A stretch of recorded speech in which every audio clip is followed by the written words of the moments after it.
It could turn out to be the worst environmental disaster in more than 20 years. Thousands of gallons of crude oil are oozing into the Louisiana coastal waters 10 days now after that oil rig exploded in the Gulf of Mexico. And this afternoon, rescue crews cleaned their first bird found coated with oil, which is being spilled at a rate of 5,000 barrels every day. It could take up to 3 months to drill a relief well to plug the leak. And at the current rate of leakage, this spill would eclipse the Exxon Valdez disaster in Alaska back in 1989. And that's why the federal government is now getting involved. NBC's Jay Gray begins our team coverage. Oil continues to slowly creep into Louisiana's wetlands. Total catastrophe, a hurricane hitting us a little bit at a time. Only this is a man-made disaster. Teams continue to ferry booms to the most vulnerable areas, but environmentalists wonder if it's even worth the trip. Rescue teams have already found animals dipped in the muck. The containment booms don't work with this weather. The containment at the site has not been effective. And don't forget, this spill is still putting out 200,000 gallons of oil a day it's a river into the Gulf of Mexico. A river fueled by 5,000 barrels of oil a day, pouring out of the crippled Deepwater Horizon rig. This is a new challenge. It's something that we've never had in this magnitude before. As work continues today, for the first time, Coast Guard officials are putting a timeline on when they might be able to control the flow of oil. We hope within the next week that they'll be able to put a cap at the leak site so that we can take that oil up to the surface through a hose and have it put onto a barge so that we don't have the release into the water. But right now it's in the water, and according to forecasters, this weekend oil could coat the Gulf Coast from Louisiana to the Mississippi-Alabama border. A high-profile team arrived from Washington today to oversee the cleanup effort and push forward with the investigation into what caused this mess. We cannot rest, and we will not rest, until BP permanently seals the wellhead and until they clean up every drop of oil. And until they have an answer, President Obama has announced a ban on any new offshore drilling. Of course, the primary concern right now is the oil that's already made it to the surface. That slick floating on top of the Gulf waters is still growing, which is why recovery teams will continue their work around the clock here. Jay Gray, NBC News, Venice, Louisiana. 11 people remain unaccounted for following the April 20th explosion on board that rig. 115 people were evacuated, including 17 who were hurt, 3 critically. 1 injured person remains in the hospital. More than 400 species of wildlife, including whales and dolphins, face a dire threat from this spill. KXAN's Katina McHenry has more on that threat and how a local agency is ready to help out if needed. Katina? That's right, Robert. Well, the oil has posed significant impacts on Louisiana's seafood economy and their wildlife. And there are literally thousands of birds and nesting habitats that could be affected. But officials at the Texas Land Office are ready to help. The images leave you in awe. Floating oil stretching for miles. Officials say oil is still pouring out literally 5,000 barrels a day, costing BP up to $15 million a day to clean up.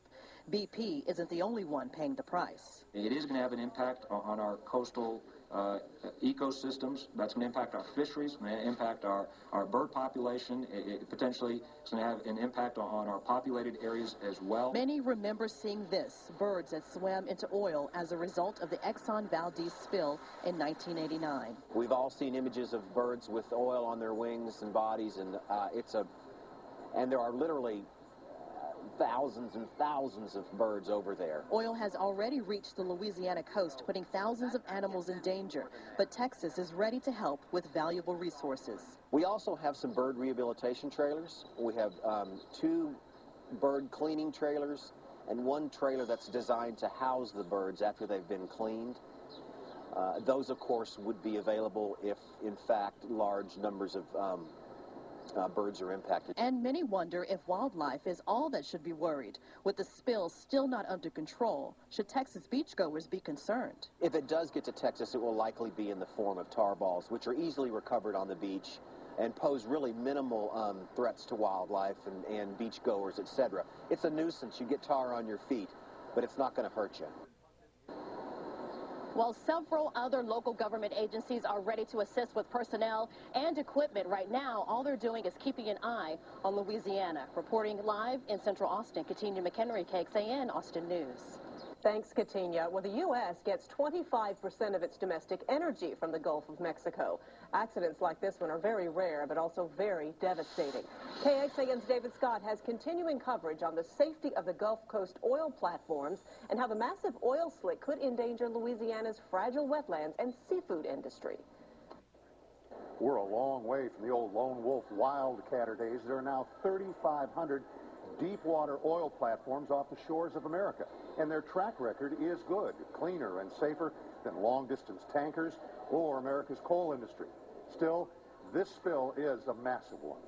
This is the latest viable satellite picture of the coast. You can see the wind and tide taking the oil spill in toward shore. The white-lined areas indicate endangered wetlands and estuaries.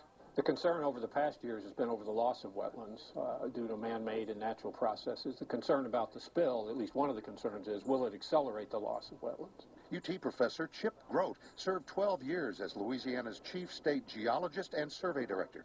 He says we won't know the long-term damage to the already eroding wetlands until the oil moves in closer. Louisiana is so dependent on the resources that come out of those wetlands, including oil and gas, but also shrimp and oysters and other things. Will the habitats that these creatures live in be severely degraded by the oil, and will it reduce their productivity significantly? Navy and Coast Guard units are standing by with containment buoys and skimmers. Air Force C-130s are standing by for the go-ahead to dump chemicals on the spill. Weather may be a problem. The skimmers don't work in seas of 6 or 7 feet.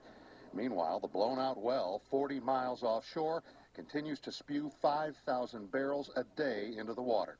President Obama says there will be no new oil drilling until the cause of the explosion is known, but Professor Grote says now is not the time to overreact, as bad as this disaster is. I think based on the safety record of offshore and its environmental record, they're overreacting to a great degree. This was fortunately an isolated instance, a very serious one, but it's not representative of the offshore industry in general. The Interior Department's been given 30 days to look into what happened and report back.